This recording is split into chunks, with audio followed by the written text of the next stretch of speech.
Hanba laytana hotnaba thabakna mai paaki hairabasu nungsiba nangondadi mai thaba ikai khangdaba oirare adubo matang haiba amasu leibana changlakliba nupaduda chaibasu ngamde leichel nganbagi matungda thanilsu leple makhutta cherang amuba amasu pai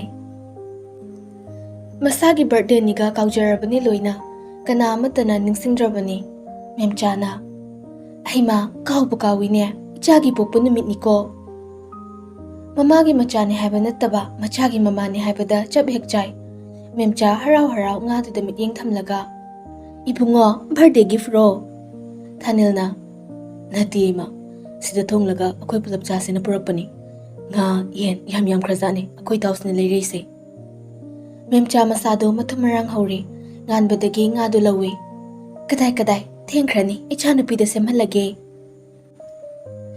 hairaga lechilgi mamangda bob thamlai aduga amuk onsilaklaga sadudine noi thonglo imane tilau chanam semluge hairamlaga tanubu chingduna manunglomda pusinkhe lechil nganbada kharab yenglaga aigi birthday ni de nang kamaina khangiba aide mayamna kaukhiba memory se loina hapchil hoba adugi ekoi yumda chani kaina niyumda dum thongaga charucho nangna purakpa nga se aidi semba sungamoi imungdaga thongba yaroi nangna thingmagi hak leite akhoi nemna yari thanil machil khumlaga noi maningdagi tapna bungo pabungna dum thonglage noine wari sanajaro ko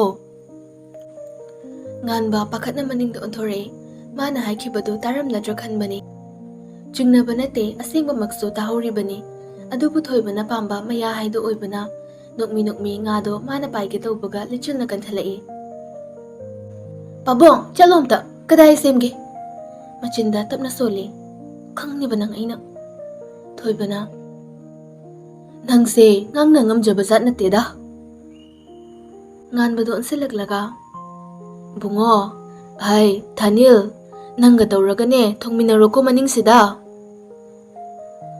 lechil ngado sadana mathaduna kai lechilna kayamuk nganbabu yeklabano haiba magi matawna khangba ngamle mana semliba ngado nganbu oina mamita urabani chap hekta yansile namakse kakatke nganbana kaino nangna duk yamna sauna kaiduna thangjawdo thangkatlaklaga nangni khallagane kaiba se nangi nakokne nakok hairaga chap yansile nganbana hai tawhidin he ai macha nangko aida sa horageda chut yam sadeba mase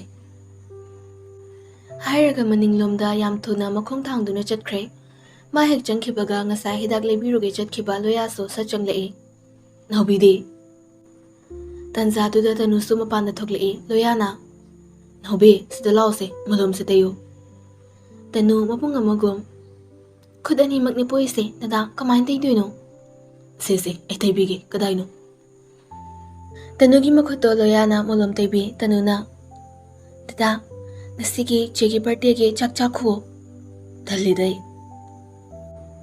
memcha su thoklapaga mapachane memchana aima ibungo chaka charaga hankroko nachangi mapuk numit ne loya tanja chari ngai hoima loya lechil da hanglei thoibe ngasi nangi birthday oiraga kai harak joino mi kuting de chatlaga aigi birthday ne lao na haigadro yare nanga mari yetnabane ngamba jat natte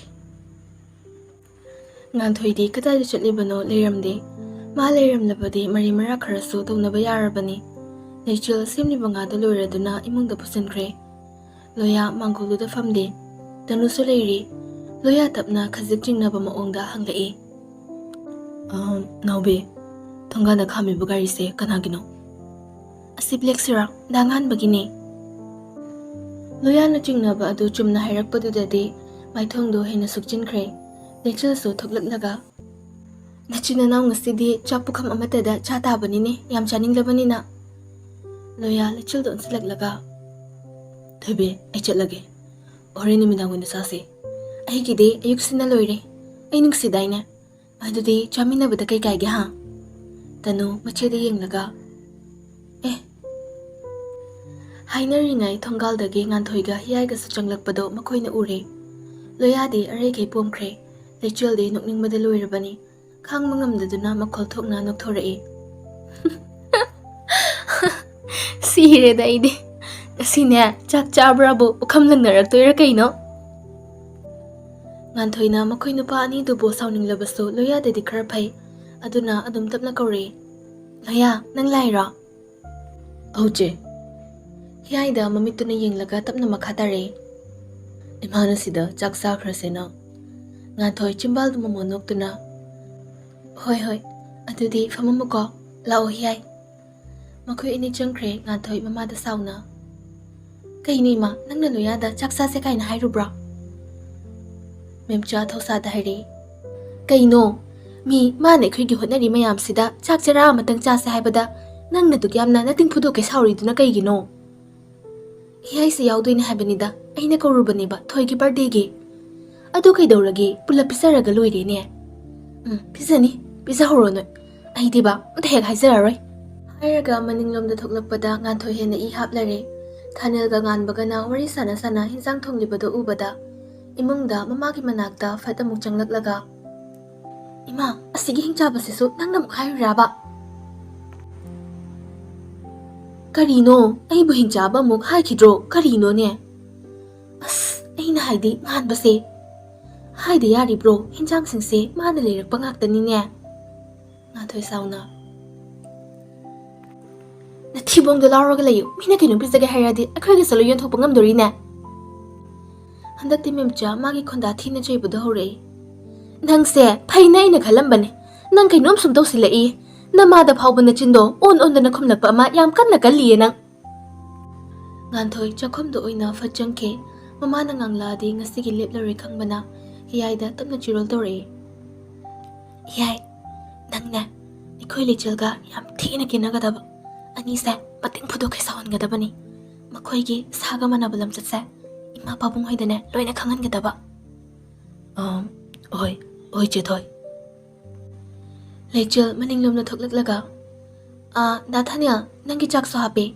Nangi yumdagi chak purakpado to ngasidi. Thanel noga. Hoi.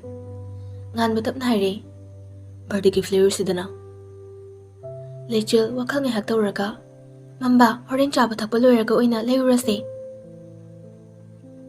Ahumdo amana mangolda amana chakhumda amana maningdani leiribado. Loya khaktani makhoi loina lakli khangliba. Nganbadi ma khaktani kaina mondado nungairibani. Nganbana ai garida kai kino khron to me. Amta laruge Thanel nang thongamuko. Hairaga yena kharomdagi lai. Nganba mangolumda haifet yenglubada famlaga leiriba nupado uri. Loya su nganba bu uri anido khana yengnei. Wakhalda su khanba lepte wakhal mayam ama. Nganba wakhalda khalle. Asiko ingina sawraktana migi mangol sidane inai tanani se. Loyasu wakhala khalli. Aine hujik asigi kukchapase manga kamakuka tongan dahaniko. Nganba sathokre aduga garidagi kai no khara puraga changlakpadadi loya leiramdre. Maso adu maninglomda lagli. Nganba khutum chena dasilae. Loyadagi henna mana yekpa mana khwaidagi yadaba nupadusu yauna maningda famlambaduda. Nganba Thanel gina kanda tapna famtharaklaga Thanel tamak tanaba mawongda. Vai, nasine ay mi haninga kaduri. Noi swaida lampak achawbaga lebra. Horen amtangam thoknage. Thanel nganbadi yenglaklaga. Wathi khit ubiranu ko. Chakhumdagi memchaka tanuga na kaure. Hinjang duluiradi ne charasi. Pungse 12 makhai tasile ne. Thanel na Loire ma. Hairaga khangdo imungda thangzenkre. Lechilna. Ima pukham pakpaga legadra. Yam pakpa mi hum chaba ko nagadaba pukham. Memcha machanupida yenglaga. Kaidoge hairibano aduna mo leibudi leine. Puthoro ima dude. Ahi thabak amata tawge. Nganthoi manawda yenglae.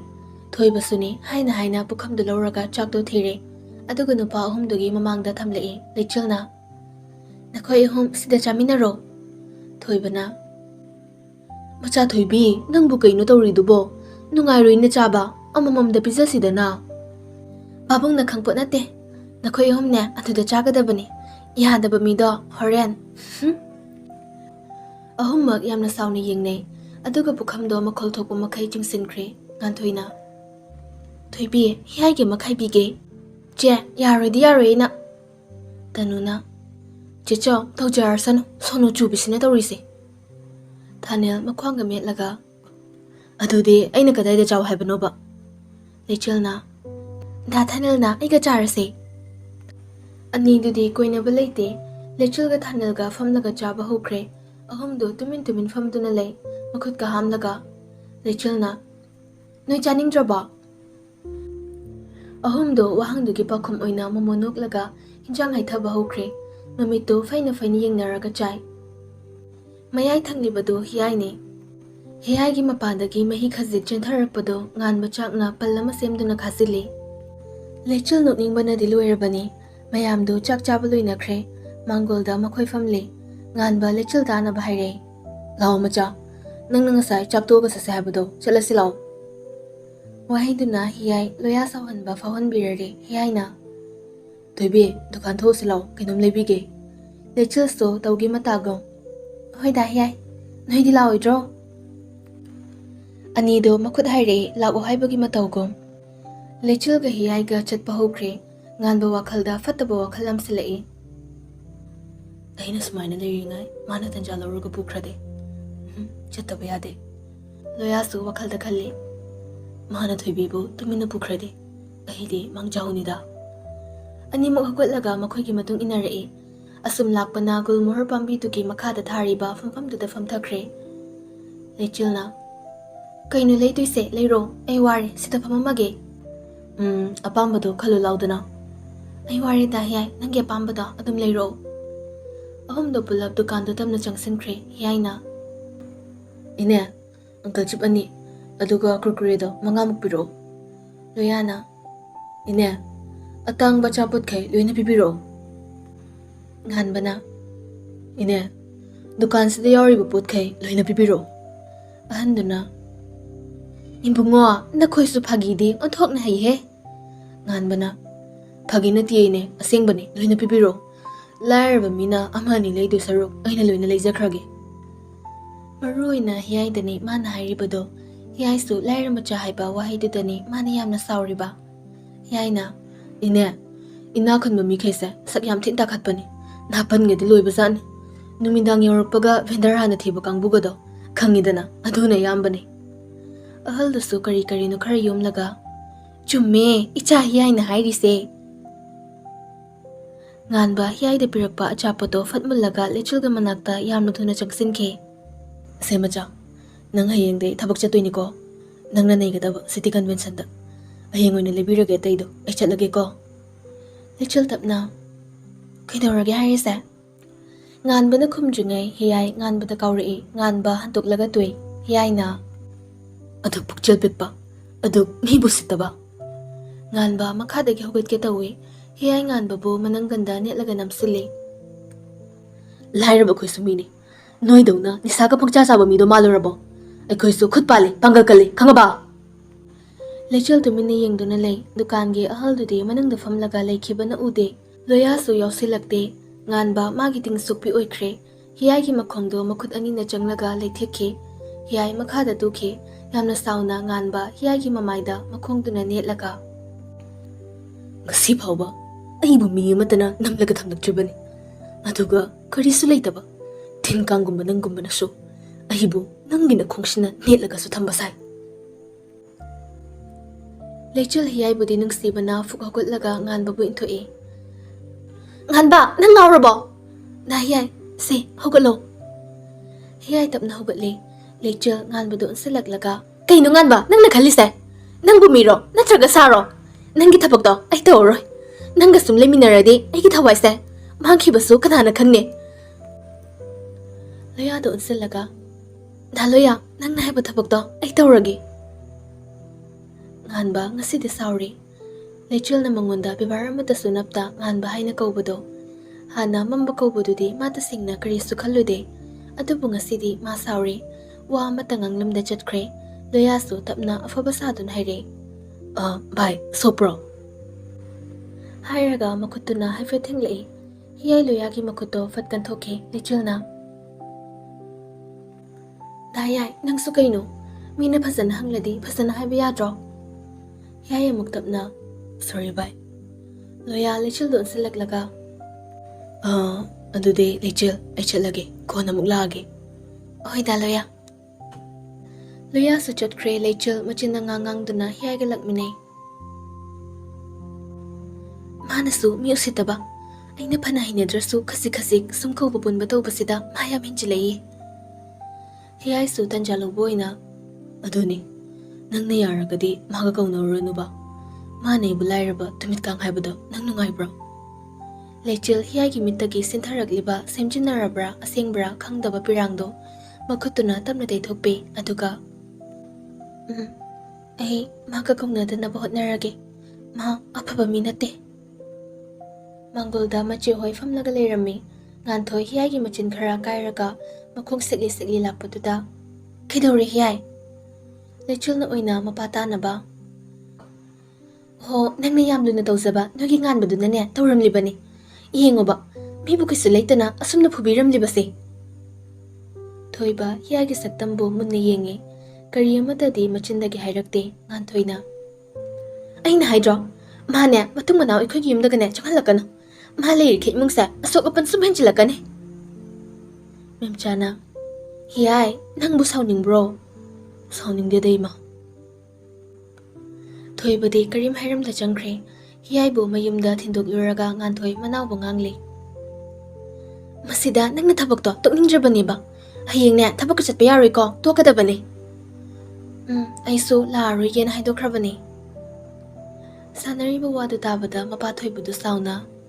Migi tabak tubo to siluraga amuk toke, amuk yawge hay babu yabro, tok payaroy ko. Toki hairabusune, tha ama phazin ko, aduga to kadaba. Ay na haibu wasida mari tawraba. Nakoy hairisini ko. Mapadi, wakaya ngangdaba na mapana hairakpa khudingmak yamna lumna lauzay, lechul tapna. Oy baba. Ngan thoy di sauning labani, thoy bihek jangkibaga. Nangna makoy ki thabak to, tawgi hairadi, makoy ki mangnabata tawgadabani. Ay ba makoy na may hamang da huran bigi mong tholpirak hiba daw, kao ko na thoy be. Hayram laga ngan thoy sa jangkre. Nagsibagi matol macha mapawbo chungjungay, mabo tathibagi matol di yamna chawna chungkrabani. Matol sina mapung paraglabadi karam thoka dawre. Lechil manggol duda adumak wakhal tawduna lehawe. Ngan ba mayum yorokpaga washroom da changlaga iruhana nanalusa thoklay. Aduga makada kumtharaglaga. Ima! Rina so machana kaubudu tabada. Thoglai Rinana. Kari tawre habanui bungo. Ngan ba makut animak pocket humlaga. Andak tha amani sida khwaidagi faba namit ama thiraga thamo. Hayram laga mapanda thokre Rinana. Kari no ne masina mo. Hokre namit maso ngan bo hoigi mi amasung whisper hoigi mi yauna City Convention Center da loina pullare. Ngan ba langlen doon silaglaga. Langlen, nang kakta na ni. Ay gimating amasung ako'y mong gimating pang mangamgadaba. Nang bu organic farming gimaramda loina kang laban eh. Langlen na, ay lay kidorage. Mapan gimisulak to na hong nakre, mariyat na ba magi-magi. Afaba marampata ba maram putok na duna. Thauba na ngang buloy silak pa dahiri. YOF na organic oiba poche ngakta sizinay. Aduga ikoy buna yamna mayakan ba chemical sizinay haina lana sandok pa ikoy yazaning di. Mayam siya mukta yengbiyo. Mayakan ba chemical di makoy gi farming nga sida sizinaba ni. Si hayraga ay matang sida din sinjari. Ngan ba langlen da on sila langlen fonda. Kay ba? Ikoy gi dress to siya luya ba? Luya hay gi dress to ina laukidore ba? Nati, kamay na no harise. Kariya, moy na namdana, lehera moy laki. Hayraga langlen mayam doon silaglaga. Excuse me. Hayram laga thokre, ngan ba magi mising da mamito na ang mamamtay yung lai.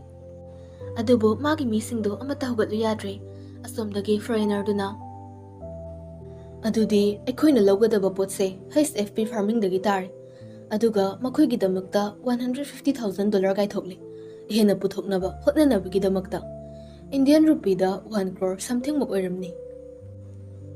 Whisper haraw kre ngan ba makok pairi aduk chaw ba senfam iraylay na mingon da chat kidore Makhoina pobo oiramabadi ma adukhakna pakhatlamloi. Magi mi kanasu leitabasida ikaiba phaurakpani. Ikaimandana sininge haibagi fibamdo yaure. Tanjaduda thongde. Excuse me, sir? Mayamdo laurakliba khonjaldugi maikaida loina yengthorae. Yamna phajaba angangba machuda rani fida mapal angobana kotpa aduga chanaba fanek mapal naibi ama.